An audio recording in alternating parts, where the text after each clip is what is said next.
On accueille donc le couple de la Fabrique de l'Imaginaire à Arras. Bonjour à tous. Merci d'abord Sylvie, Isabelle, Serge de nous avoir invités aujourd'hui et de nous permettre effectivement de vous présenter ce projet culturel, scientifique, éducatif et social du mal nommé pôle culturel Saint-Va, aujourd'hui nommé Fabrique de l'Imaginaire. C'est un projet qui a été construit et élaboré sur un temps assez contracté, en fait sur l'année 2019, et que l'on va présenter, soumettre en tout cas à l'avis du conseil municipal d'Arras en décembre prochain, 2019 pour le coup. C'est un projet culturel qui n'est pas un projet d'établissement, c'est là aussi une constellation, c'est un projet de direction en fait, qui s'inscrit dans la stratégie de la politique culturelle de la ville d'Arras. Donc, le projet culturel de la ville ambitionne de reconstruire un peu la fabrique, pas la fabrique, non, la pratique, il y a hic dans le mot, la pratique culturelle des habitants en favorisant une mixité des pratiques habituelles. Par exemple, la réunion du conservatoire et de l'office culturel pour travailler autour de la pratique amateur. Et de la même manière, donc le rapprochement du musée des Beaux-Arts et des médiathèques d'Arras dans une direction unique. Ce rapprochement, cette création donc, a eu lieu en 2018, un peu précipité, je dois dire, par des enjeux autres, patrimoniaux, sur le bâtiment qui héberge l'une des médiathèques, la médiathèque Saint-Va, et le musée des Beaux-Arts, et qui se trouve donc être cette très grande et magnifique abbaye Saint-Va, située en cœur de ville, des bâtiments conventuels qui datent du milieu du XVIIIe siècle, qui sont très liés à l'histoire et à l'urbanisme d'Arras, qui ont beaucoup souffert, comme toute la ville, pendant la Première Guerre mondiale, et ont été en grande partie détruits, et qui ont, comme toute la ville d'Arras, été rebâtis, reconstruits, avec toute une philosophie aussi presque de résurrection de la ville et de son patrimoine, porté par le bâtiment, mais aussi par les équipements culturels qui y sont hébergés. Donc voilà, ce lieu symbolique, aujourd'hui, il y a des forts enjeux patrimoniaux dessus, et c'est aussi ce qui explique le regroupement rapide de la médiathèque et du musée en 2018, des médiathèques, puisqu'on a bien 3 médiathèques à la ville. Vous avez ici la médiathèque, deux équipements de proximité, en fait, la médiathèque Verlaine dans les quartiers sud, dans les quartiers ouest, la médiathèque, la bibliothèque, ludothèque Ronville au sud, et le musée des Beaux-Arts et la médiathèque Saint-Va dans le centre, et donc dans cette abbaye. Donc, comme Marie-Lise vous l'a dit, le pôle culturel Saint-Va, c'est 4 équipements et 3 sites. Donc au niveau de l'abbaye Saint-Va, qui est pour nous le numéro 0 de notre inventaire au niveau des collections, regroupe donc le musée des Beaux-Arts et la médiathèque Saint-Va. Donc, le musée des Beaux-Arts qui est musée labellisé musée de France, donc vous voyez en bas à gauche, et la médiathèque Saint-Va en haut à droite, qui eux sont installés depuis les années 90 au sein de l'abbaye Saint-Va. En haut à gauche, vous pouvez découvrir un autre équipement, qui est un équipement de proximité au cœur d'un quartier prioritaire au sud, qui est la bibliothèque ludothèque Ronville. En fait, chaque équipement de lecture publique a aussi une spécificité, et ça on tient à l'affirmer au sein du projet culturel. Donc la bibliothèque ludothèque Ronville a émergé dans les années 89-90, avec une spécificité donc liée à la ludothèque, autour de la parentalité et du développement durable. La médiathèque Verlaine, que vous voyez donc en bas à droite, a émergé dans les années 2010, et elle est davantage orientée sur tout ce qui est images, son et pratiques numériques. Donc aujourd'hui, au niveau de l'abbaye Saint-Va, nous on dispose d'un fonds patrimonial assez important, et des collections du musée des Beaux-Arts évidemment. On affirme vraiment ça au niveau du projet culturel, en respectant l'identité et la spécificité de chaque équipement.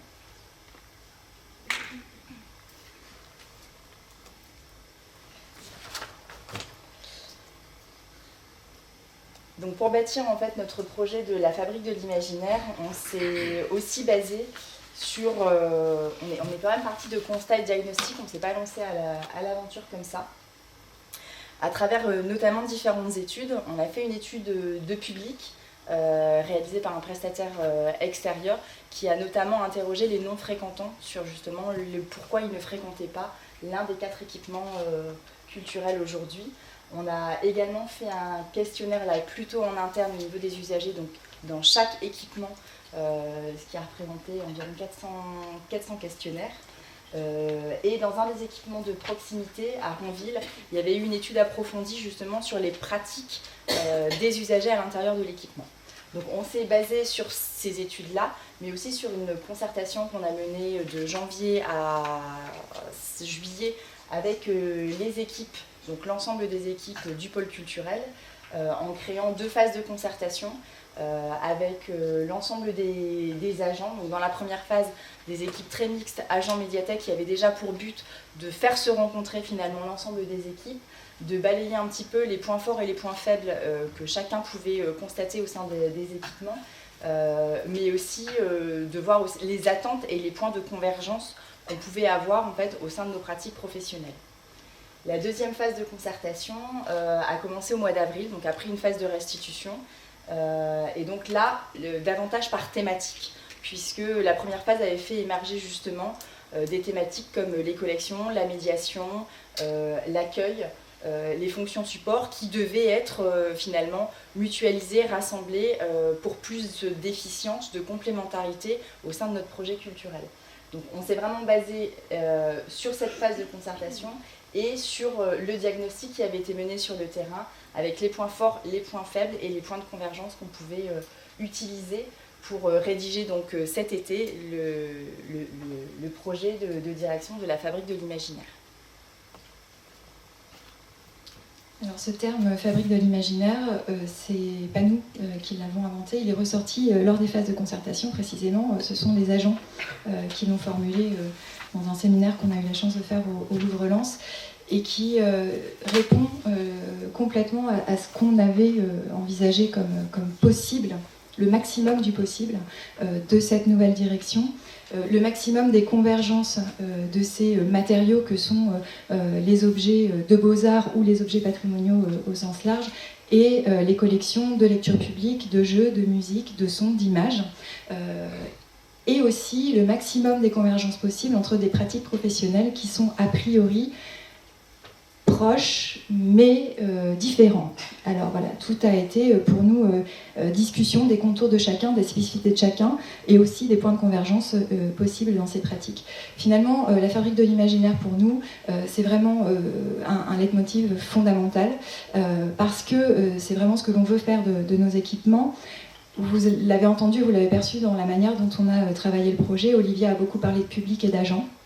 Et elle a peu parlé de collections. On a quand même eu un travail sur les collections. On avait, nous, côté musée, fait un bilan, une phase bilan de PSC quand on n'envisageait pas encore ce regroupement avec la médiathèque. Donc on a déjà un bon background sur nos collections. Olivia, qui est arrivée en mars, j'ai oublié de le dire, mais donc, qui est arrivée aussi cette année et qui a pris à bras-le-corps ce projet, a relancé une politique documentaire à l'échelle des médiathèques.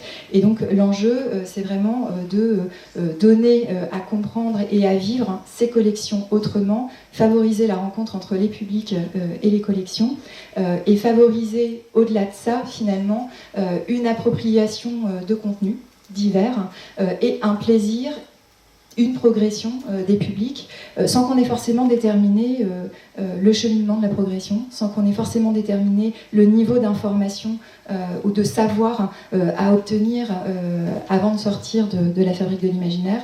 On se propose vraiment comme une rencontre, comme un possible, et comme un lieu où finalement le public doit aussi être acteur finalement de sa rencontre avec l'objet. Donc tout le projet forcément repose sur les collections, sur les usagers. Le premier point pour nous, c'est quand même de repositionner l'usager au cœur du projet. Pour ceux qui connaissent un petit peu, que ce soit le musée des Beaux-Arts d'Arras ou la médiathèque Saint-Va, vous le savez, ce sont des lieux qui ont eu de très belles heures, mais qui sont aujourd'hui restés un petit peu figés au XXe siècle. On parle de musée du XXIe, on n'y est pas, nous, encore complètement.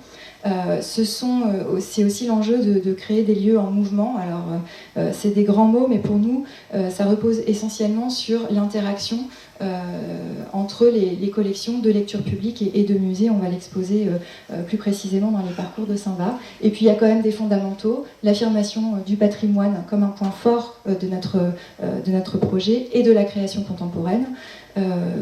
C'est évident, mais ça vaut la peine de le redire et de l'assumer. Et puis des enjeux qui sont plus politiques, mais qui nous semblent répondre aussi à des enjeux actuels, hein, ou en tout cas d'actualisation des collections, de Smart City, c'est-à-dire de développement d'outils numériques au sein de nos équipements, et de développement durable, qui est quand même une préoccupation aujourd'hui à laquelle on ne peut pas échapper. Je remets une photo aérienne de Saint-Va, qui est le premier équipement sur lequel finalement on a repensé les parcours, et c'est ce qu'on va vous présenter un petit peu ici pour vous montrer les interactions entre les collections. Alors forcément les images que vous voyez sont soit des images actuelles, donc avant travaux, soit des images qui n'existent pas, donc elles sont aussi parfois issues du benchmark qu'on a pu réaliser avec l'ensemble de nos agents. On a identifié 8 parcours au sein de l'abbaye Saint-Va.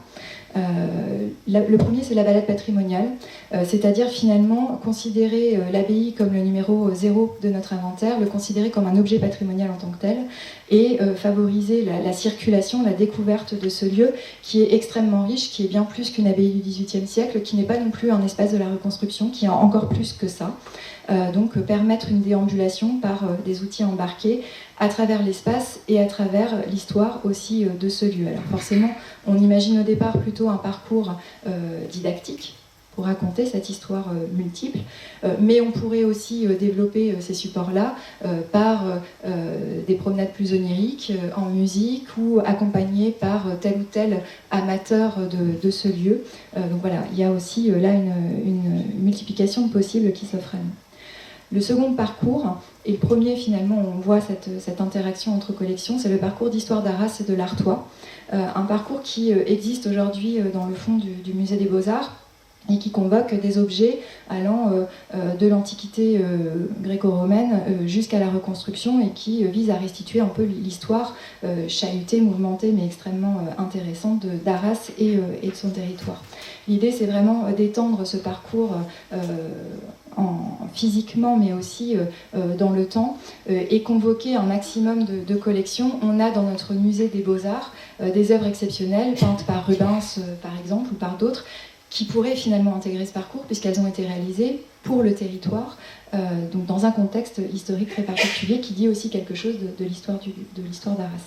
Donc l'idée, c'est vraiment d'étendre ce parcours-là et d'y insérer, d'y enchasser un petit joyau qui est la salle patrimoniale de la médiathèque, comme un lieu de consultation et un lieu d'étude, faisant le pari finalement que les objets de musée peuvent aussi être vus à un moment donné comme des objets documentaires, avec toute la prudence et toute la déconstruction que ça nécessite, et que finalement le lieu d'étude de la bibliothèque patrimoniale peut aussi se nourrir à un moment donné d'une ambiance qui est proposée par tous ces objets qui sont directement issus du passé. Alors 2 autres parcours qui là volontairement sont plus orientés lecture publique, ce sont les aïeux et les fantômes. Alors on a trouvé des mots comme la fabrique de l'imaginaire, et on a essayé de s'en servir pour donner justement corps à nos parcours. Les aïeux regroupent ici davantage les collections documentaires de la médiathèque, du fonds de lecture publique, allant finalement de la jeunesse jusqu'aux adultes. Pour nous, c'est aussi un gros changement, parce qu'aujourd'hui, dans les collections de lecture publique, c'est très sectorisé, jeunesse, adultes, jeunes adultes. Là, on se propose vraiment en fait, de prendre le parti de rassembler les documentaires de la jeunesse aux adultes, en passant par les jeunes adultes, avec du mobilier mobile, justement pour créer des univers. Et justement, dans le parcours des aïeux comme le parcours des fantômes, qui est donc ici le parcours des fictions, donc c'est pareil, rassemblé avec un espèce de parcours un peu chronologique allant de la petite enfance jusqu'aux adultes, du mobilier qui peut mettre en scène aussi nos collections, et justement avec la complémentarité des collections du musée pour scénographier en fait ces 2 parcours et créer des univers des ambiances. Alors par exemple pour les aïeux, on peut imaginer justement les collections d'oiseaux du musée qui viendraient justement accompagner certains documentaires sur les sciences naturelles ou vraiment de manière précise sur les oiseaux et créer alors un environnement particulier, une ambiance qui ferait en fait que les collections se répondraient entre les imprimés et les objets du musée. Pour les fantômes, c'est un petit peu pareil, puisque là, donc, c'est les collections, regroupées aussi en fonction de certains univers, des ambiances créées par une scénographie particulière, du mobilier adaptable, coloré, et qu'on aimerait en fait pouvoir moduler à souhait en fonction justement de l'actualité et de certaines scénographies qu'on aimerait mettre en avant pour faire aussi tourner certains objets du musée. J'ajoute que sur les parcours précédents, cette proposition-là, elle nous permettrait de montrer des objets, toute une typologie d'objets qui aujourd'hui est exclue du parcours du musée, qui ne présente, mais comme beaucoup de musées, que 10% de la collection conservée, et qui surtout s'est vécu depuis un temps assez long comme un musée de beaux-arts, donc qui affirme essentiellement sa place de musée de beaux-arts avec l'exposition de la grande peinture, voire de la sculpture plutôt moderne et du 19e siècle. Et c'est ici finalement qu'intervient le nouveau parcours que l'on propose de mettre en place, les totems. Les totems, pour ne pas dire en fait chef-d'œuvre, parce que c'est pas bien chef-d'œuvre, parce que ça questionne aussi beaucoup. Et ces totems, on les envisage comme un peu la fin du parcours Beaux-Arts, la mise en exergue de quelques œuvres qui nous semblent effectivement majeures. Alors majeures pour des questions esthétiques, ou parce qu'elles apportent, qu'elles nécessitent un niveau de connaissance extrême pour leur iconographie, pour leur histoire, et qu'aujourd'hui on n'arrive pas à restituer au public. Par exemple, ce très beau tableau de Laurent de La Hire qui représente la mort des enfants de Bethel, qui est un des chefs-d'œuvre du musée, très beau tableau du XVIIe siècle. Aujourd'hui, très peu de visiteurs le voient, et quand ils passent devant, finalement, la rencontre, elle est extrêmement rare. Elle nécessite de la médiation, ce qu'on n'a pas toujours la possibilité de mettre en place, notamment de la médiation humaine. Et on sent que cette œuvre, quand on convoque la sensibilité des visiteurs, finalement, on arrive à les faire rentrer dans la composition picturale. Donc on sent qu'on a quelque chose ici à jouer, et on se dit, nous, que finalement, en proposant une rencontre simple, c'est-à-dire en aménageant un espace simplement avec le tableau, mais autour de ce tableau d'autres supports qui sont peut-être d'un usage plus courant, du livre, de la musique, de la BD, du jeu éventuellement, sous une thématique, sous un fil rouge, on peut favoriser l'entrée, l'interaction, la projection du visiteur et de son imaginaire vers le tableau. Alors forcément, ça ne serait qu'un point d'entrée, c'est-à-dire qu'à un moment donné, il faudrait forcément restituer aussi quelque chose de plus didactique, pas forcément sous la forme d'un cartel simple. On se dit que peut-être la Fabrique de l'Imaginaire pourrait aussi favoriser la recherche, la détection, et que du coup, par un mobilier spécifique, on pourrait aussi pousser les gens à aller faire leur propre étude finalement de l'œuvre. Mais pour nous, au Musée des Beaux-Arts d'Arras et à Saint-Va, finalement, on considère que le parcours des Beaux-Arts a vécu, et qu'on souhaite proposer une nouvelle relation entre l'œuvre d'art, l'œuvre de Beaux-Arts et l'usager via les collections de lecture publique. Je vais passer très rapidement sur les autres propositions. L'œil et la main, simplement pour vous dire que de fait, depuis 2016, au Musée des Beaux-Arts, on a aussi des ateliers de pratique artistique, alors qui dépassent un peu, qui excèdent un peu les ateliers habituels de musée, puisqu'il n'y a pas d'école d'art, et que nous assumons cette part de formation sur le dessin, la peinture et la tapisserie, qui a un lien historique fort avec Arras, pour de la pratique hebdomadaire. Et puis il y a aussi à la médiathèque des ateliers du numérique qui sont pareillement arrivés en 2016, parce qu'il y a eu une municipalisation d'une association de loisirs. Et donc tout ça finalement aujourd'hui fait sens aussi, il prend corps dans la Fabrique de l'Imaginaire, avec le lien entre l'œil, la pratique visuelle, et la création plastique.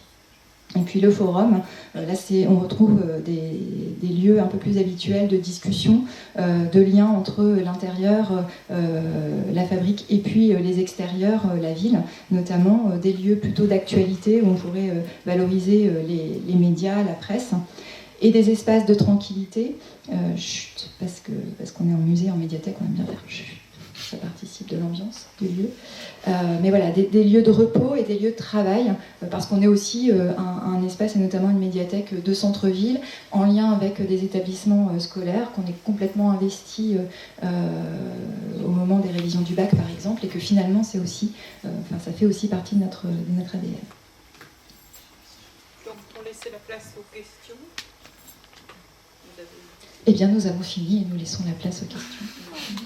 Oh bah, si, je pense qu'effectivement, les conclusions éventuelles, elles viendraient au moment des questions. On imagine bien qu'il y en aura. Non, vraiment, j'ai fini. Quelle élégance.